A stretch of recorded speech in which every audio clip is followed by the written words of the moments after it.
अगर आप भी बिहार से हैं और क्लास 10th में हैं तो यह वीडियो आपके लिए। क्लास 10th फिजिक्स आपको बताएंगे, पूरा इंपॉर्टेंट क्वेश्चन बताइए जो त्रैमासिक एग्जाम आ रहा है उसमें लड़ने वाला बताएंगे, और हर एक क्वेश्चन आपके लिए बहुत ही खास होगा।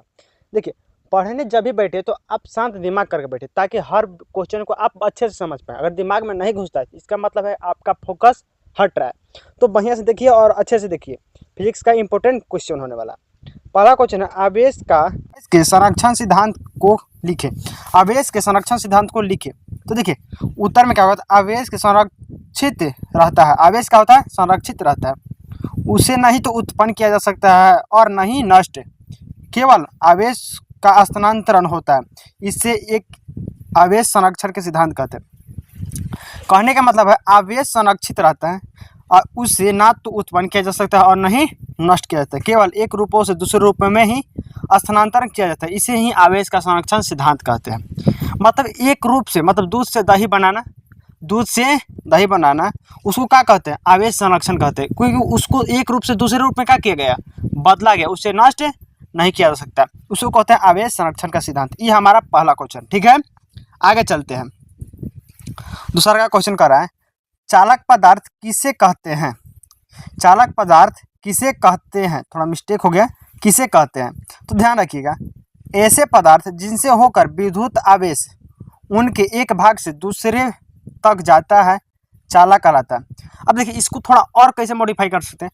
तो ऐसा चालक जिनसे होकर विद्युत धारा एक सिरा से दूसरे सिरा तक, एक सिरा से दूसरे सिरा तक जाता है उसे क्या कहते हैं? चालक कहते हैं। एक सिरा से दूसरे सिरा तक जाता है उसे चालक कहते हैं।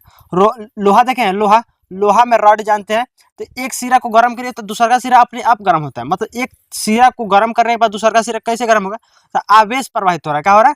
आवेश को प्रवाहित एक सिरा से दूसरे सिरा हो रहा है। मतलब ये अगर करंट देंगे तो एक सिरा से दूसरे सिरा क्या हो जाएगा? करंट जाएगा, उसे कहते हैं चालक। जैसे देखिए, लोहा, इस्पात, तांबा, चांदी, मनुष्य या जानवर के शरीर में भी क्या होता है? करंट प्रवाहित होता है। ग्रेफाइट एक प्रकार का पदार्थ है लेकिन इसमें करंट होता है। अशुद्ध जल इत्यादि, अशुद्ध जल मतलब घोल होता है ना, उसमें नमक और पानी का जो घोल होता है उसमें आपका धारा प्रवाहित हो सकता है। कोई दिक्कत? ये सब का है एक प्रकार के चालक है। फिर से बता दें, चलिए ठीक है आगे चलते हैं। आगे देखिए कह रहा है, विद्युत रोधी पदार्थ किसे कहते हैं? विद्युत रोधी पदार्थ किसे कहते हैं? ऐसे पदार्थ जिनसे होकर विद्युत आवेश उनके एक भाग से दूसरे भाग तक नहीं जाते हैं विद्युत रोधी कहलाते हैं। जैसे कांच, मोम, चमड़ा, एबोनाइट, रबर, लकड़ी, शुद्ध जल, प्लास्टिक, रेशम इत्यादि। ये सब कौन सी है? एक प्रकार का विद्युत रोधी पदार्थ है। विद्युत रोधी कहने का मतलब ऐसा पदार्थ जिससे करंट एक स्थान से दूसरे स्थान तक ना जा सके। मतलब जो बल्ब लगाए हम इधर और उधर ना जा पाए। मतलब होता है कि एक सिरा से दूसरे सिरा अगर करंट नहीं जा रहा है मतलब विद्युत का क्या हो रहा है? विरोध हो रहा है। जहाँ विद्युत का विरोध होगा, बल्ब का विरोध होगा, उसे क्या कहते हैं? विद्युत रोधी कहते हैं। फिर से, ऐसे पदार्थ जिनसे होकर विद्युत धारा या विद्युत आवेश एक भाग से दूसरे भाग तक नहीं जाता है विद्युत रोधी कहलाता है। कोई दिक्कत? एक भाग से दूसरे भाग तक नहीं जाता है उसे क्या कहते हैं? विद्युत रोधी कहते हैं। चलिए, ये हो गया आपका विद्युत रोधी क्या है। बहुत ज़्यादा इंपॉर्टेंट है और हर बार आया हुआ क्वेश्चन। हम इसी चीज़ को लेके आते हैं जो बार बार रिपीट कर रहा है और यहाँ से आपको 100% आपको चांस देते हैं कि आएगा। ठीक है, और अभी तक चैनल को सब्सक्राइब नहीं किया तो चैनल को सब्सक्राइब कीजिए, लाइक कीजिए और कमेंट कीजिएगा। PDF आपको कमेंट सेक्शन के ऊपर पिन किया हुआ मिल जाएगा लिंक, और वहाँ से आप जाके PDF ले सकते हैं। आइए अगला क्वेश्चन देखिए, विद्युत धारा किसे कहते हैं? विद्युत धारा किसे कहते हैं? तो आवेश के प्रवाह की दर को विद्युत धारा कहते हैं। आवेश की प्रवाह के दर को विद्युत धारा कहते हैं। इसका SI मात्रक एम्पियर कूलम प्रति सेकेंड होता है। एम्पियर या कूलम प्रति सेकेंड होता है। इससे I द्वारा सूचित करते हैं। एम्पियर को A द्वारा, इस थोड़ा मिस्टेक है तो नहीं ठीक है, I द्वारा सूचित करते हैं। विद्युत धारा को I द्वारा सूचित करते हैं। कोई दिक्कत नहीं। विद्युत धारा किसे कहते हैं? 2 नंबर तो हमेशा ही पक्का रहने वाला है। विद्युत धारा किसे कहते हैं? तो आवेशों के प्रवाह के दर को विद्युत धारा कहते हैं। इसका SI मात्रक एम्पियर या कूलम प्रति सेकेंड होता है। इसे I द्वारा सूचित करते हैं। कहने का मतलब है कि I द्वारा सूचित इतना लिखिएगा तो आपको 2 नंबर मिलेगा। खाली परिभाषा लिखने से नहीं मिलता है, उसका एम्पियर लिखिए और उसको सूचित कैसे करते हैं, इसका SI मात्रा क्या होता है, तब जाके आपको 2 नंबर मिलता है। ठीक है, चलिए आगे चलते हैं। आगे क्या कर रहा है कि 1 एम्पियर की परिभाषा दे, 1 एम्पियर की क्या दीजिए, परिभाषा दीजिए। तो यदि किसी चालक से प्रति सेकंड 1 कूलम आवेश प्रवाहित हो तो विद्युत धारा 1 एम्पियर होगा। अगर 1 सेकंड में क्या होता है, 1 सेकंड में अगर 1 कूलम आवेश प्रवाहित होता है उसे कहते हैं 1 एम्पियर। 1 एम्पियर का परिभाषा मतलब है 1 कूलम आवेश 1 सेकंड में प्रवाहित होता है उसे 1 एम्पियर कहते हैं। कोई दिक्कत? यदि चालक तार से 1 सेकंड में 1 कूलम आवेश प्रवाहित हो उसे कहते हैं 1 एम्पियर। कोई दिक्कत? बिल्कुल भी नहीं। आगे चलते हैं। विभव का परिभाषा दीजिए, विभव किसे कहते हैं? ठीक है अजय, इकाई धन आवेश को अंतर से विद्युत क्षेत्र के किसी बिंदु तक ले जाने में किया गया कार्य को विभव कहलाता है। मतलब देखिए, इकाई धन आवेश को एक बिंदु से दूसरे बिंदु तक ले जाने में किया गया कार्य को विद्युत विभव कहते हैं या विभव कहते हैं। मतलब इकाई धन आवेश मतलब प्लस होगा, किसी चीज को हम ढकोल के या गाड़ी को या किसी वस्तु को टांग कर एक स्थान से दूसरे स्थान तक ले जाते हैं, उसके द्वारा जो किया गया कार्य होगा वो क्या होगा, विद्युत विभव होगा। क्या होगा? विद्युत विभव होगा। ठीक है, तो इसको कहते हैं विद्युत विभव। और भी अच्छे से समझना है तो चैनल को सब्सक्राइब जरूर करिएगा। ठीक है, ताकि अगला साल हम जब भी आए तो स्मार्ट बोर्ड के साथ है और अच्छे से समझा के जाए। ठीक है, अब सही मात्रा क्या होता है, विद्युत विभव का सही मात्रा होता है वोल्ट। हाँ, क्या होता है, वोल्ट होता है। क्या होता है? वोल्ट होता है। इसको सूचित क्या करते हैं, तो भी से सूचित करते हैं, सूचित भी से करते हैं। कोई दिक्कत? चलिए नहीं। अगला हमारा क्वेश्चन है, 1 वोल्ट का परिभाषा दे। क्या दे? 1 वोल्ट का परिभाषा क्या होगा? चलिए देख लीजिए। यदि 1 कूलम आवेश को अनंत से विद्युतीय क्षेत्र के किसी एक बिंदु तक लाने में 1 जूल कार्य करना पड़े उसे विभव कहते हैं, 1 वोल्ट कहा जाता है। अब देखिए इसको कह रहा है कि 1 कूलम आवेश को अनंत से, कहाँ से? अनंत से किसी बिंदु तक, अगर मान लीजिए कि हम कहीं से उस वस्तु को ले आए और ला के घर रख दिए, किसी वस्तु को कहीं से लाए और घरे रख दिए, तो जहां से ला रहे हैं वो कौन सी है, हमारा अनंत, और जहां ला रहे हैं वो एक क्या है, बिंदु है। उसको लाने में जो कार्य हुआ है 1 जूल कार्य होता है। क्या होता है? 1 जूल कार्य करने पड़ने हैं उसे क्या कहते हैं, 1 विभव कहते हैं। क्या कहते हैं? 1 विभव कहते हैं। कोई दिक्कत? चलिए नहीं। आगे देख लीजिए, विभवांतर किसे कहते हैं? विभवांतर किसे कहते हैं?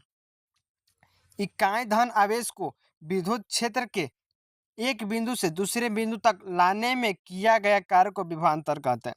सही बात है, इकाई धन आवेश को विद्युत क्षेत्र के एक बिंदु से दूसरे बिंदु तक लाने में किया गया कार्य को विभवांतर कहते हैं। मतलब 2 बिंदुओं के बीच के अंतर को विभवांतर कहते हैं। 2 बिंदुओं के बीच के अंतर को विभवांतर कहते हैं। कोई दिक्कत नहीं। विभवांतर कैसा है, मात्रक वोल्ट होता है, सूचित भी होता है। सूचित को चीज करते हैं भी से, ऐसा ही मात्रक वोल्ट होता है। ध्यान रखिएगा, विद्युत धारा किसे कहते हैं, विभवांतर किसे कहते हैं, और इसका तो 100% आने वाला क्वेश्चन है ये सब। ठीक है, आगे देख लीजिए। क्वेश्चन दिया है, एक विभवांतर के परिभाषा दे। एक विभवांतर के परिभाषा दे, क्या होगा? यदि 1 कूलम आवेश को विद्युत क्षेत्र के एक बिंदु से दूसरे बिंदु तक ले जाने में 1 जूल कार्य करने पड़े तो एक विभवांतर होता है। क्या होगा? अगर किसी इकाई धन आवेश को एक बिंदु से दूसरे बिंदु तक ले जाने में, किसी कूलम आवेश को एक विद्युतीय क्षेत्र से एक बिंदु से दूसरे बिंदु तक लाने में 1 जूल कार्य करना पड़े तो एक विभव होता है। क्या होता है? एक विभव हो जाएगा। कोई दिक्कत? बिल्कुल भी नहीं। चलिए आगे चलते हैं। एम्पियर किसे कहते हैं बाबू? एम्पियर किसे कहते हैं? तो जिस यंत्र द्वारा किसी विद्युत परिपथ की धारा मापी जाती है एम्पियर कहलाता है। एम्पियर क्या है? एक विद्युत धारा मापने का यंत्र है। एम्पियर का विद्युत धारा मापने का यंत्र है। कहें कि किसी धारा को मापने के लिए प्रयोग में जैसे किया जाता है उसे क्या कहते हैं? एम्पियर कहते हैं। वही चीज को लिखे हैं, जिस यंत्र द्वारा विद्युत परिपथ में धारा मापी जानी है एम्पियर कहलाता है। जिस परिपथ में धारा को मापा जाता है उसे एम्पियर कहते हैं। जिस यंत्र द्वारा विद्युत परिपथ में धारा को मापा जाता है उसे एम्पियर कहते हैं। ठीक है, चलिए आगे देखिए। इसका पाठ्यक्रम मतलब एम्पियर जो होता है सूचित कौची से, ए से होता है, और इसे विद्युत परिपथ में श्रेणी क्रम में जोड़ता है। एम्पियर को अगर विद्युत परिपथ में जोड़ना है तो कभी भी कैसे जोड़िएगा, श्रेणी क्रम में। अगर प्रतिरोध को जोड़ना है तो समांतर क्रम में। एम्पियर को श्रेणी क्रम में, प्रतिरोध को समांतर क्रम में, ठीक है। इसका आदर्श प्रतिरोध शून्य होता है। इसका अर्थ जो प्रतिरोध होता है क्या होता है, शून्य होता है। आगे चलते हैं, आगे दिया है वोल्ट मीटर किसे कहते हैं भाई, दो बिंदुओं के बीच विभवांतर मापने वाले यंत्र को वोल्ट मीटर कहते हैं। बिल्कुल सही है, दो बिंदुओं के बीच मापे गए जो यंत्र द्वारा मापा जाता है उससे क्या कहते हैं, वोल्ट मीटर कहते हैं। इसका पाठ्यक्रम भी होता है, मतलब सूचित भी से करते हैं, ठीक है। इसे विद्युत परिपथ में समांतर क्रम में जोड़ा जाता है, मतलब वोल्ट मीटर को समांतर क्रम में जोड़ा जाता है। कैसे जोड़ा जाता है, समांतर क्रम में, और विद्युत एम्पियर को श्रेणी क्रम में। आगे चलते, इससे आदर्श प्रतिरोध अनंत होता है। इसका जो आदर्श प्रतिरोध होता है क्या होता है, अनंत होता है, ठीक है। चलिए आगे चलते हैं, आगे चलते हैं। क्या कर रहा है, सेल की परिभाषा लिखें। क्या है, सेल क्या है, सेल क्या है, तो सेल या बैटरी एक ऐसी युक्ति है, सेल या बैटरी एक ऐसी युक्ति है जो अपने अंदर हो रहे रासायनिक अभिक्रिया में द्वारा सेल दोनों इलेक्ट्रॉनों के बीच के विभवांतर बना रखती है। सेल रासायनिक ऊर्जा विद्युत ऊर्जा में परिवर्तित करता है। सेल देखिए क्या है, सेल को ही बैटरी कहते हैं, कोई दिक्कत नहीं। जो अपने अंदर रासायनिक अभिक्रिया के द्वारा सेल से दोनों इलेक्ट्रॉनों के बीच का विभवांतर बनाए रखती है। सेल जो होता है दो गो इलेक्ट्रॉन होता है, एगो देखिए एनोड होता है, एगो एनोड होता है, एगो होता है कुछ कैथोड। एगो एनोड होता है, एगो कैथोड होता है, और दोनों एनोड और कैथोड के बीच क्या होता है, विभवांतर इलेक्ट्रॉन जो होता है ना वो बनाए रखता है, उसे क्या कहते हैं, सेल कहते हैं। इस सेल में जो होता है रासायनिक क्रिया होता है, सेल में क्या होता है, रासायनिक क्रिया, जिसे विद्युत विभवांतर परिवर्तन कहते हैं, विद्युत विभवांतर परिवर्तन कहते हैं, जिसे सेल कहते हैं। स्क्रीनशॉट भी ले सकते हैं, कोई दिक्कत नहीं। और हाँ, ध्यान से पढ़िएगा, आने वाला चीज़ है। सबसे इम्पोर्टेंट जो है ओम का नियम, सबसे इम्पोर्टेंट ओम का नियम, VVI लिख लीजिएगा, VVI, ठीक है। और शेयर जरूर करिएगा दोस्तों के पास। चलिए, यदि किसी चालक के ताप में परिवर्तन ना हो तो इससे प्रवाहित विद्युत धारा I उसके सिरों के बीच के आरोपित विभवांतर भी के समानुपाती होता है। E1 नहीं होगा, EI होगा, ठीक है। विद्युत धारा I होता है।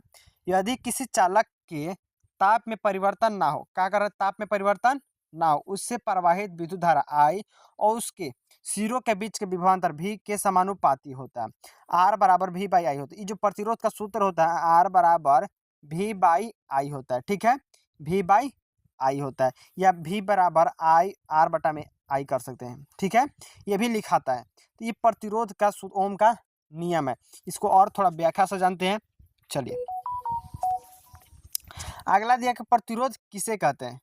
क्या बोला है कि प्रतिरोध किसे कहते हैं, तो किसी चालक का वह गुण जो उसमें होकर धारा के प्रवाह का विरोध करता है उससे पदार्थ कहते हैं। विद्युत प्रतिरोध या केवल प्रतिरोध कहलाता है। प्रतिरोध का ऐसा ही मात्रक ओम होता है। समझिए, हम समझाते हैं आसान भाषा में। अगर किसी अच्छा काम को कर रहे हैं तो आपका दो चार गो नकारा काम आदमी मिल जाता है जो कि परेशान करता रहता है। अगर अच्छा काम करता, परेशान करने वाला जो आदमी है वो काउची कर रहा है, आपका प्रतिरोध है। क्या है, विरोध कर रहा है। जो विरोध कर रहा है वो आपका प्रतिरोध है।